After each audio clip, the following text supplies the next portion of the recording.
Good morning. Hi, it's Sheree here, and welcome back to the Earth, Sea, Love podcast. And I'm pleased to be back. I'm pleased to be talking to you. After a little bit of a hiatus, we are back, and we're going to be back with a few solo episodes.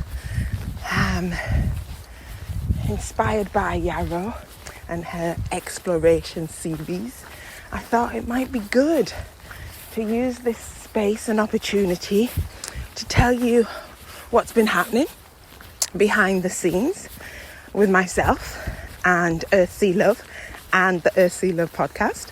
And what better way than to start this little series of solo episodes, if not by bringing you along on one of my walks outside.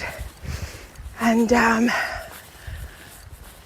so I'm retracing my steps at the moment because last year, end of June, I completed the Northumberland Coastal Path, 63 miles from Cresswell up to Berwick-upon-Tweed. And after my winter hibernation and a lot of other things, it's April now, and I feel like I've just been starting 2022 each month when it comes around. So, beginning of the year, January, beginning of 2022, and then, if it wasn't for illness and hospital, then okay, February, let's begin again. And then it was COVID, and then March was good, and then April comes around, and then we've got COVID again. So it's like a stop start, can't seem to get any purchase on this year. And just out here while I'm walking, I'm thinking, why do I want to keep restarting? Why am I not using these months that have gone before and integrating them, seeing them as something to be learnt from and gain some positive out of them? So let's start exploring these last couple of months, the good and the bad, and let's see what's going to be happening for the podcast moving forward. So welcome to the Earth, Sea, Love podcast.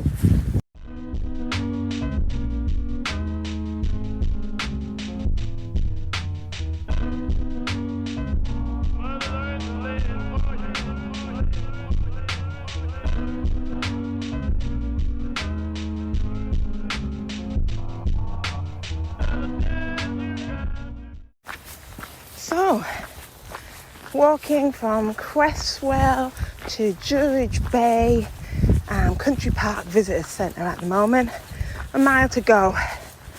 And why am I retracing my steps of a walk that I did last June? Well, as I've said, just coming out of isolation, self-isolation with Miss Ella, who got COVID again. So our world closed down again, and I'm not complaining because here in the UK, the government, has no COVID restrictions. If you've got COVID, you can go about your business if you want, go to work, meet people, do what the hell you want.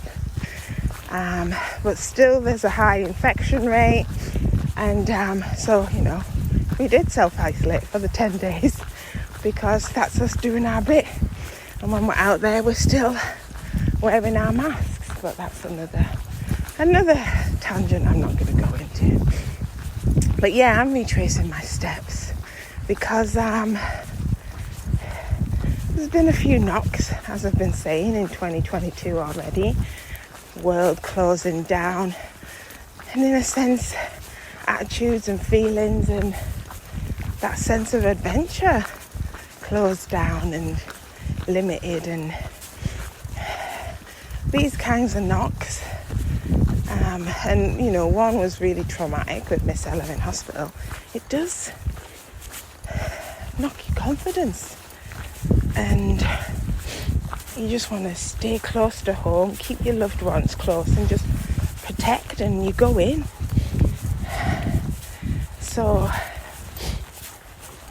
getting out again is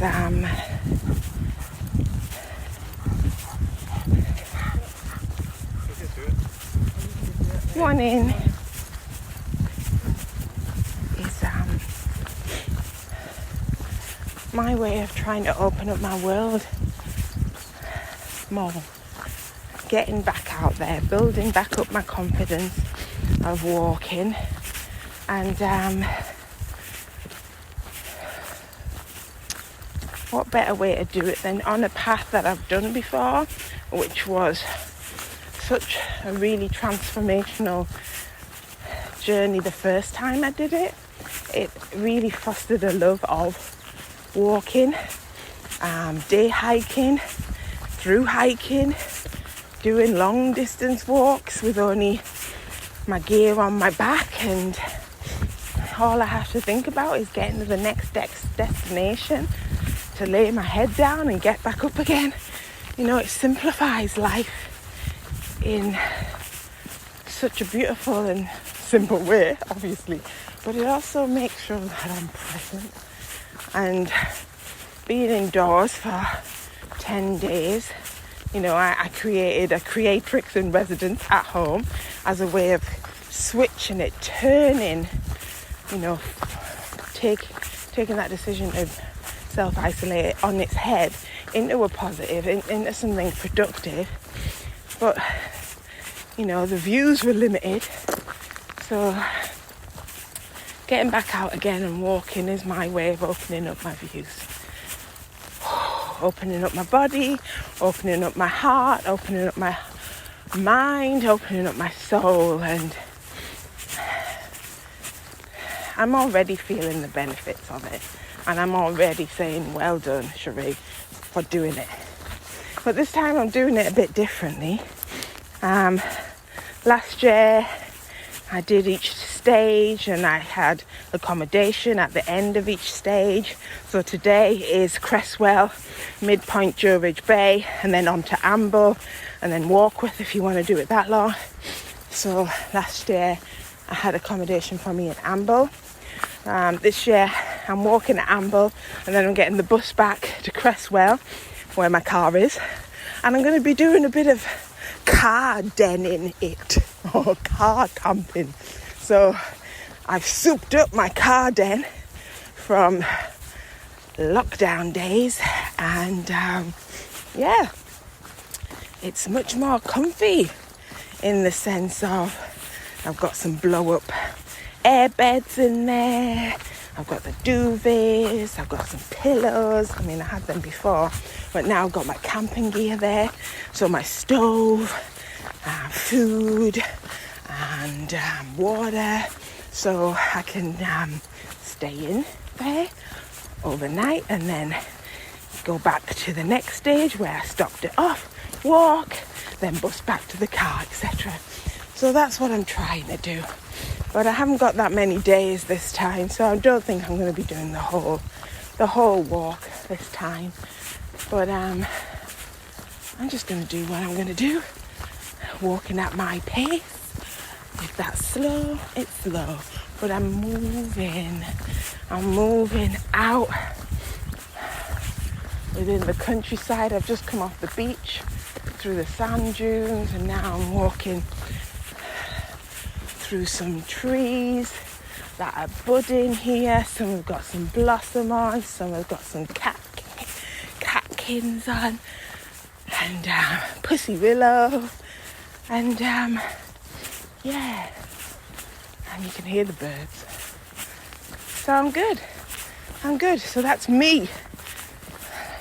Now let's talk about Earthy Love and the podcast.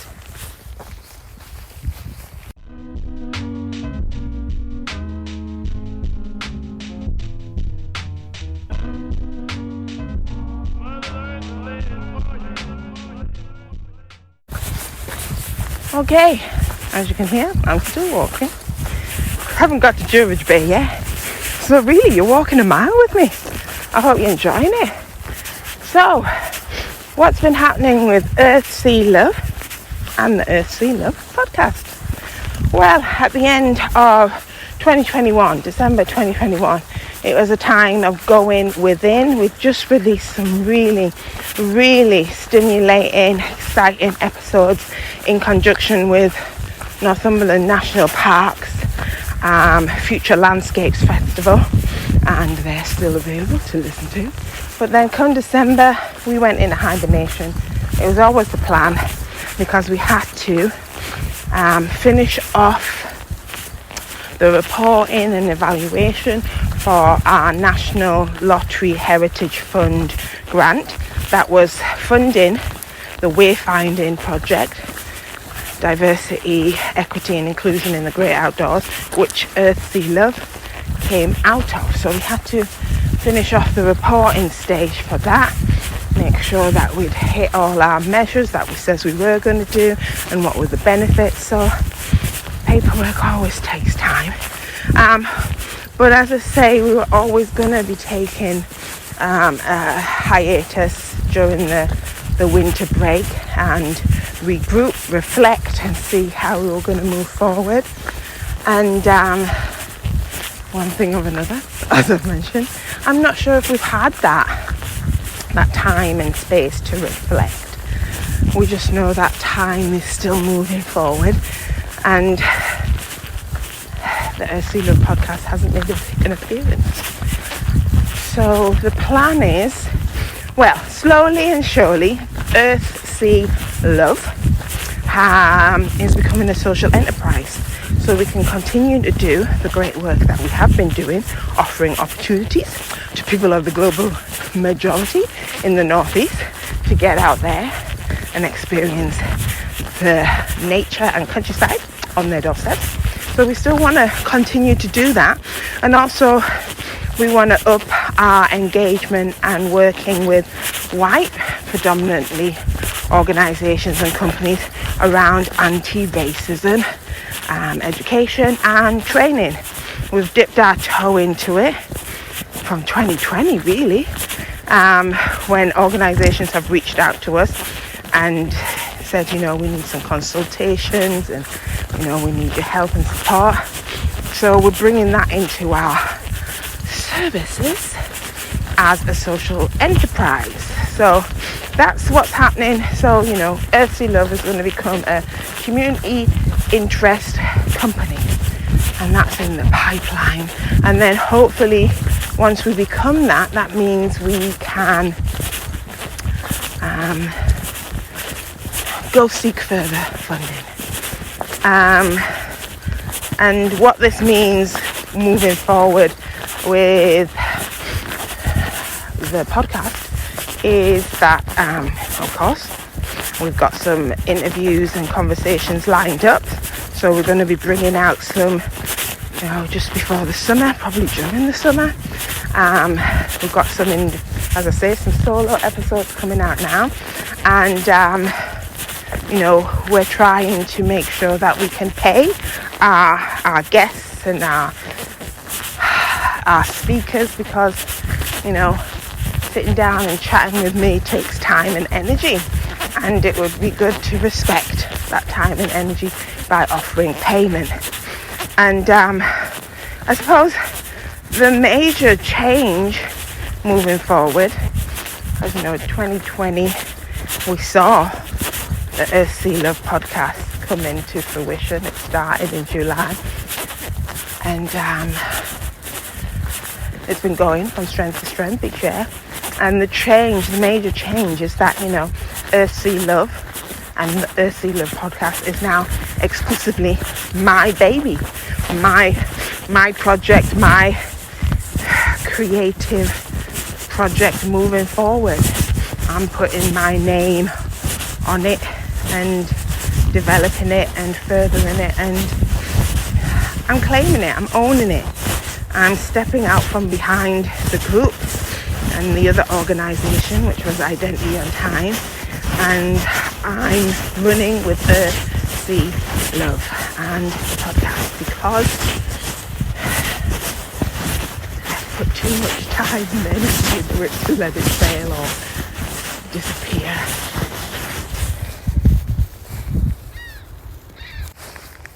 I get such a buzz, personally, professionally, creatively, from having these conversations with these amazing people from around the globe. So who would want to stop doing that? Really? There's so many things I want to do. There's so many things I still need to learn and that I want to learn. And one of the ways I feel I can do this is by continuing Earth Sea Love as a social enterprise and the Earth Sea Love podcast. So those are the little aims moving forward. And as I say, this is just the first episode in a series of solo ones that will be coming to you in the next couple of weeks. So stay tuned as I continue to share what's happening and what's going to be happening moving forward. But again, as always, thanks for listening, thanks for being here, because the Earth Sea Love podcast would be nothing without your ears, mind, heart and soul. So thanks for being here. Until next time, bye for now.